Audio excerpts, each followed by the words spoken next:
Hit it. What's going on, man? Welcome back. How you doing, sir? Today was one of those days, man. Yeah, today was a tough one, man, but that's all right. We had a subject that we wanted to talk about today, and we had to preempt it because of what the Supreme Court did earlier today, and we're going to go over it with y'all, and we're going to try to give you some insight and how it affect our people and everything. Yes, sir. Okay, so our title today is When the Lines Move, What the Supreme Court's Louisiana Decision Means for Us. Okay, peace, family. Welcome back to the Just Making Sense, the space where Black men think out aloud, build aloud, and make sense of the world one conversation at a time. I'm Marvin. And I'm Suleiman. Today, we're stepping into something that sounds technical, but it hits home in a very real way. The Supreme Court's new voting rights decision out of Louisiana and what it means for Black folks across America. Yep, this ain't just about maps. It's about power. It's about voice. It's about who gets to shape the future we're all living in. Everyone, all right, guys. So, what's actually happened? All right, let's break this down in plain language. Louisiana had been ordered to create a second majority Black congressional district because Black voters make up about a third of the state. The lower court said, y'all need another district where Black voters can actually elect someone who represents them. But the Supreme Court stepped in and said, nope, the district was unconstitutional because the map makers use race to directly when drawing it. Excuse me. The map makers use race to direct the drawing. And here's the kicker. The court basically said, you now have to prove intentional discrimination to challenge a map. Incredible. And it sounds like I hear a basketball game in the background. Is that you? Yeah, that's me. I'm sorry. All right. We'll get it out of there. Yeah, that's incredible. And anybody who's ever dealt with discrimination knows folks don't put that in writing. They don't put it out in open. Nobody's wearing Ku Klux Klan hats anymore. They don't say, we draw this map to weaken Black voting power. They just do it and quietly call it neutral. That is one of the stupidest things I ever seen. And these men and women on the Supreme Court are supposed to be smart. So exactly what you said, the ruling raised the bar so high that Section 2 of the Voting Rights Act, the part that protects minority voters, is basically on life support now. So let's talk about it a little bit before we move on. So let's just talk about that in general. I mean, I think generally speaking, man, I mean, we knew this was coming. I mean, this was the whole 2025 plan. This is what conservatives have been trying to do for 50 years. And they want to erase all the progress that we've ever made in this country in reference to race and pretend as though, there's not government sponsored discrimination, pretend as though there's not law enforcement or police discrimination, act as if the states, particularly in the southern part of our country, would not like it to be like it was 50, 60 years ago. I mean, we see that. I mean, let's just talk about for a quick second, what we had in Houston, Texas. I mean, this is one person and she's an avatar for an entire discussion. But you look at the Houston police officer who felt very comfortable coming on TV and basically calling Black people champs, the N word, saying that she hates Black people, that she polices against Black people differently than she does everybody else. If we think that it's just her and that there aren't a ton of other people in that police force down there that do that, you're silly. Or if we think that the governor of Louisiana or Mississippi or Florida doesn't have the intention on diluting African American voting power, you're losing your mind. So this is just the next step which we know the Supreme Court was going to do, which is to gut the Supreme Court Act of 1965. Yeah, Voting Rights Act. Okay. So yeah, I think you did a very good job of breaking that down for us. I don't think I need to add anything to it. It's just crazy. So let's get to the nitty-gritty on why this matters for Black America. Yeah, let's talk impact because this isn't just Louisiana. This is a blueprint. First big impact is fewer majority minority districts. States can now say, We're drawing maps without considering race, even if the result is that black voters get split up and lose representation. Second, it becomes almost impossible to challenge discrimination. You have to prove intent, like catching somebody on a hot mic saying the quiet part out loud. Third, representation drops. And when representation drops, resources drop, policy attentions drop. The issues that hit our communities hard as healthcare, policing, education, housing get pushed on the back of the. And let's be real, this is happening at the same time states are closing polling places, purging voter rolls, and limiting early voting. It's a pattern that's been going on for the duration of my life and your life. And this is just the finished product of what the Republicans have wanted to do for 60 years. It's a coordinated attack. It's just like when you're in war and you want to outflank your opponent or whatever. They're outflanking us, and they've been outflanking us for a long time now, starting with getting the right Supreme Court justice seated and everything. Right. Republican Party, in my opinion, has been playing the long game. They've been playing the long game for a long time.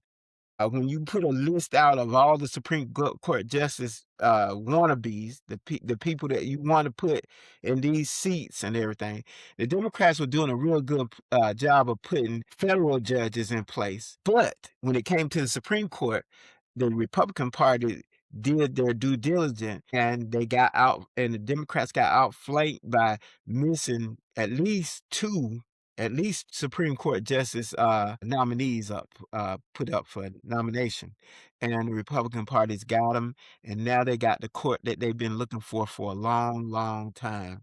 And these justices, who I think are smart people, are doing exactly what they were tasked to do. They're not dumb, they're not stupid, they know the law, they're doing what they were tasked to do. That's a great way to put it, man. And, uh, we move on to the next segment, the bigger story, power, history, and patterns. Hmm. You know what this reminds me of? Structure. Every time black folks start gaining political power, the system finds a new way to move the goalposts. And that's all this is. It's just moving the goalposts. We've heard some of the ones that are too stupid not to open up their mouths say the type of stuff that they say, which is that they're afraid that because white people are not creating children, that, the replacement theory is, that black people are going to replace white people in the United States. So what do? They go out and they get judges that will say that women can't control their own bodies, that you can't, go out and have an abortion or, something like that, forcing women to have children because for the most part, the white people in the United States aren't having children. I mean, it's more of a issue across the spectrum, but white women are not having children at the pace that people who are non-white. So, the United States goes out and creates something in the system to try to make people have children, to try to bring more Europeans into the country. Look what Trump is doing, denying people coming from non-white countries to come into the United States, but allowing people to come into the United States and and ask for asylum here in the United States from European countries. He said that the president of the United States has said that's what he wants to do. So this is just a pattern, as you said, fighting from all directions, from the judges, from the politicians, from the president. That's the point. You got it. Exactly. We saw it with literacy tests, poll taxes, grandfather clause, mass incarceration. Now it's redistricting and race blind laws that somehow always hurt us. And then you get the chorus of white people saying, "You playing a race card, woe is me." Man, go somewhere with that bullshit. It really is. That's really bullshit because these it's no longer on the back burner, and it's no longer clandestine. It's out in the open now. Mhm. It's out in the open, and you see it every day. And they look at us and say, "What you gonna do now?" And we keep right on doing our TikTok videos and being fat, dumb, and happy. I'm sorry, that's just how I feel. I understand. I agree. I mean, we need to stay off of social media and start focusing on what our task is at hand. So I agree with you. Yeah. And the language is always the same. We're just following the law. We're being neutral. We're not targeting anybody.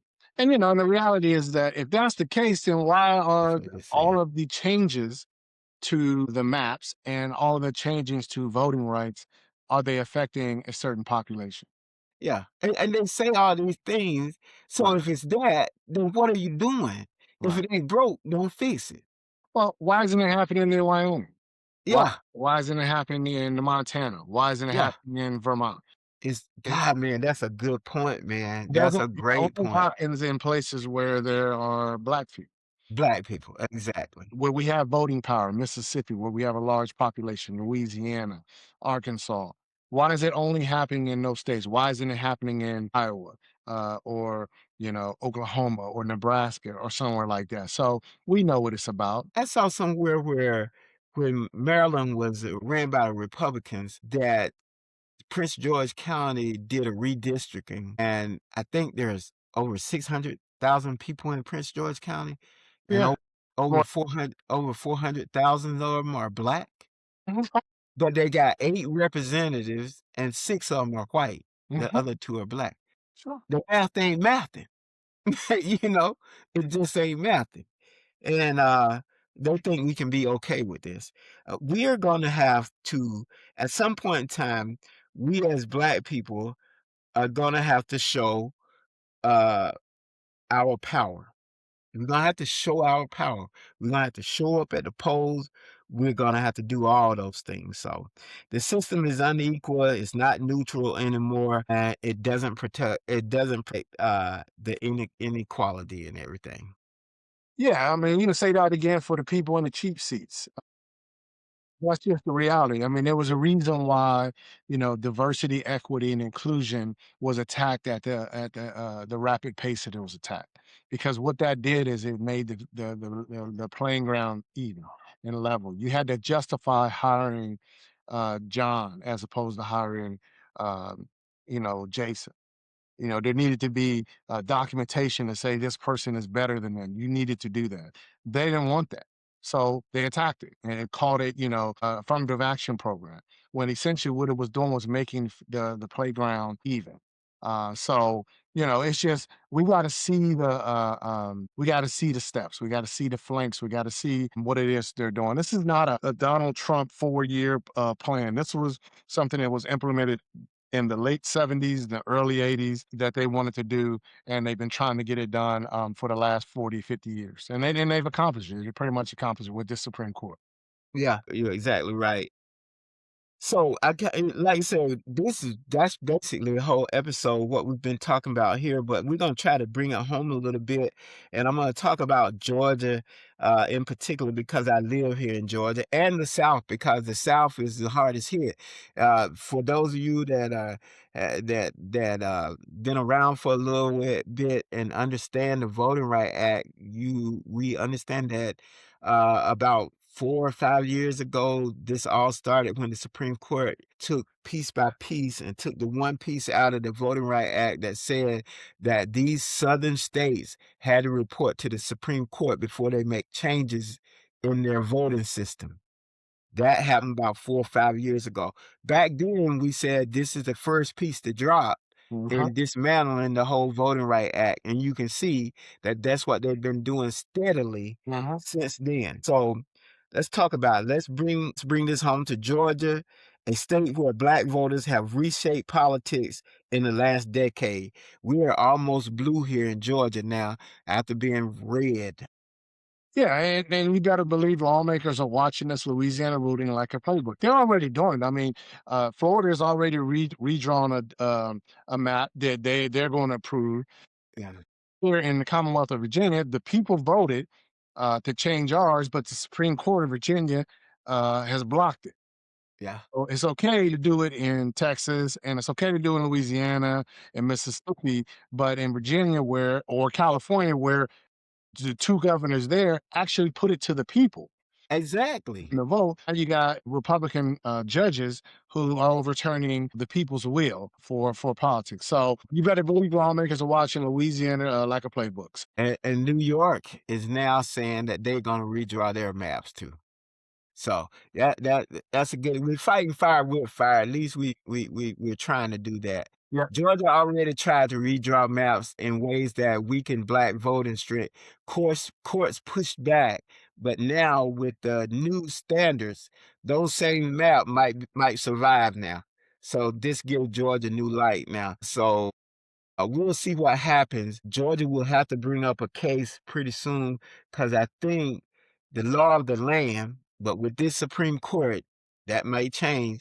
You can't make any changes to a voting 90 days before the voting date. Mhm. So November being the voting date, we're looking at October, September, August. So you got to get it out there, vote on it, and approve it before August, Sure. pretty much. So go ahead. I'm sorry. No, good, and it's not just Georgia. I mean, we just talked Mhm. about this. You got Alabama, Texas, Florida, North Carolina. The whole South is in play. I mean, basically, we're repeating ourselves from, the 18s and 60s. We're basically repeating ourselves. It's just instead of them saying they want to succeed, they're going to try to change the laws and rules to get the type of jurisdictions that they want, that they've always wanted to have in those parts of the country. Yeah. I think Justice Kagan on the court today said, said what I'm getting ready to say now. This ruling basically says if you want to dilute the minority voting power, just don't say it out loud. Sure. Yeah, that's basically what it is right there. So what do we do now? All right, let's shift from the problem to the path forward because we're not helpless. And Mhm. I was going to say that a little bit later, but we're not helpless. I mean, a Okay. lot we've been through this before. We had the skin for it. A lot of the people out there that are fighting against us, they don't have the skin. Right now, they have the politicians and they have the judges, but they don't have the skin for the fight. We do. So just stay focused on our goals. Stay focused on what we want to get accomplished, and they're not going to win. We know they're not going to win. Exactly. First thing you could do is local organizing matters more than ever. School boards, county, commissions, sheriffs, judges, these positions shape daily life. And I think people forget about that. They get all up in the damn every 4 years when the presidential race come in.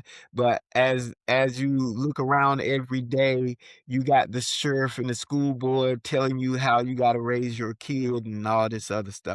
So those local elections are important. Yeah, secondly, we need to understand the system. If they're moving the lines, we need to know where they move them and how it affects our neighborhoods. Again, reinforcing what you just said. Get involved in local politics, run for local politics, because that's where the decisions are made in the communities. Make sure you attend board meetings, voice your concerns to make sure it's kept out in the open. Third, you need to support organizations fighting these battles in court, NAACP Legal Defense Fund, Southern Poverty Law Center, local grassroots groups. And I guarantee you, I'm gonna get off a little bit. I guarantee you, if these things that they're trying to do are not successful, the next thing they're gonna do, they're gonna go after these organizations. They're gonna try to get these organization defunded. Because regardless of what you think about the NAACP, the NAAC Legal Defense Fund is a separate entity from the regular NAACP, and that part of the NAACP has been very successful in fighting civil rights battle over the years and everything. Well, they're already doing it. I mean, Yeah. just filed a lawsuit against the Southern Poverty Law Center, Mhm. and said that um, that they're not telling the people who are donating to them how they're using the money. I mean, basically doing what every law enforcement agency does in the United States. Every federal law enforcement agency has informants, and Mhm. it's different about the SPLC having informants inside of the organizations that are trying to hurt them. There's nothing illegal Right. about that. But the Department of Justice, and we know they're crooked, went after Mhm. the SPLC. And it's just a start because if they're successful suing the SPLC, the next organization they're going to go after is the NAACP. So people need to Right. recognize that that is the target. The target is not really the SPLC, it's the NAACP, and that's what they're going to go after. Before we keep showing up, they change the rules because turnout scares them. And you guys have heard me say this multiple times. They're not changing the rules, the voting rules and the voting laws because they think they can still win with their policies. They're doing it because people show up that don't vote for them. So the Mhm. best way to silence somebody is to make it difficult for them to voice their concerns, to voice their vote. That's why you see the changing of laws. They're making it more difficult to vote, less voting machines in certain jurisdictions, creating laws where people can give folks water or food when they're in line. I mean, what was that? I mean, when has that ever been, something that we do? But that's what they do because it scares them when people vote. They want to choose who puts them in office as opposed to us saying we should choose who supports us in office. Exactly. So, um, so and and fifth, we build our own political power economically, socially, and culturally. Voting is one tool, not the only one. Uh, Barack Obama said that real graciously today. He brought that to our attention. Don't feel bad. We still have levers to pull and everything. Yeah, I mean, yeah, and again, I mean, I'll just keep going back to saying is that stop whining. Okay, stop whining. We lost a battle today. We did not lose the war. So stay focused on what our goal is and keep fighting. When I Hmm. look at this ruling, I don't just see a legal decision. I see a reminder that progress isn't permanent.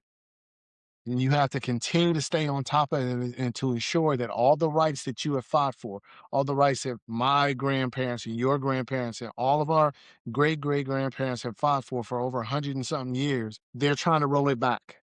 All of that. And the only way it is going to stay in place is that we remove those people from office and we make it hard for them to do what they need to do. And I'll just say one more thing and then I'll let you go. But Yeah, that's a yeah. we got to recognize what our power is right now. Our power is in things that they like to do.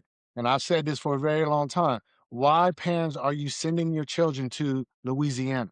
When Louisiana and Mississippi and Arkansas and these states are doing the type of stuff that is diluting your child's ability to have a better life in this country.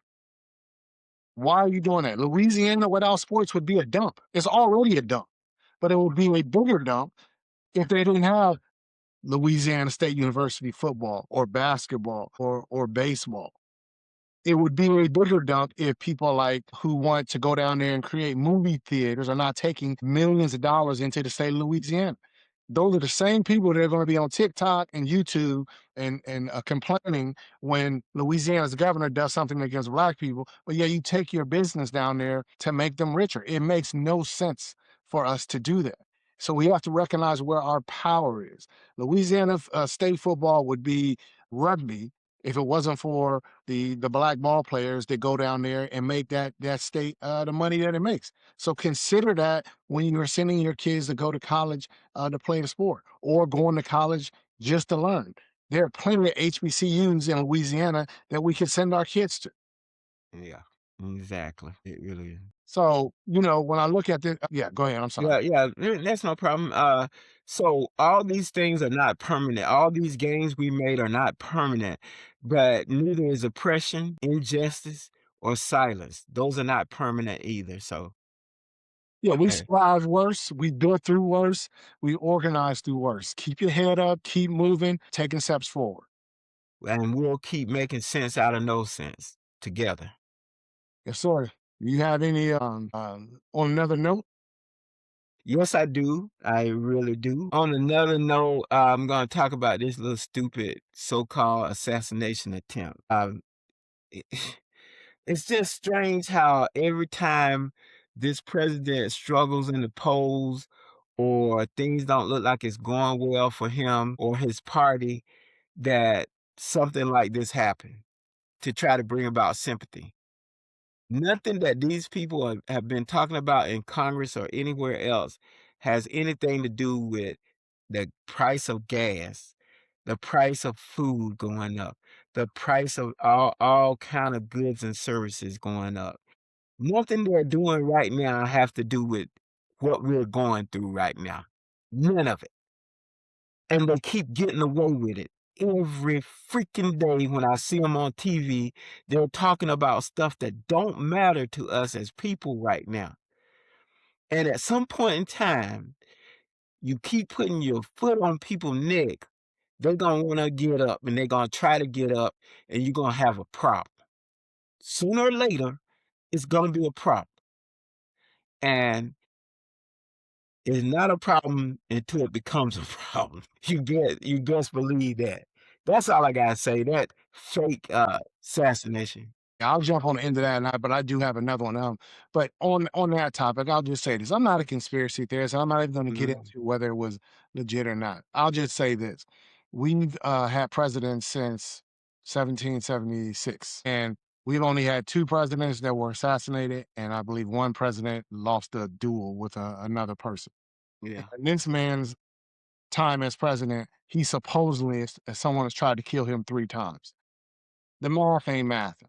And I'll just, I'll just say that. But my on another note is about our brother Tyler Perry. Wow. Just happened to be watching something on TV and I saw this new series or the second season of this series that he's got called Divorce Sisters. Yeah, yeah. That's what it's called, Divorce Sisters. And I just ask people, people who are supportive of this thing, what does that do for our community? What does a show like that do for our community? What does any man, black man specifically, think is going to be the content of that show in reference to us?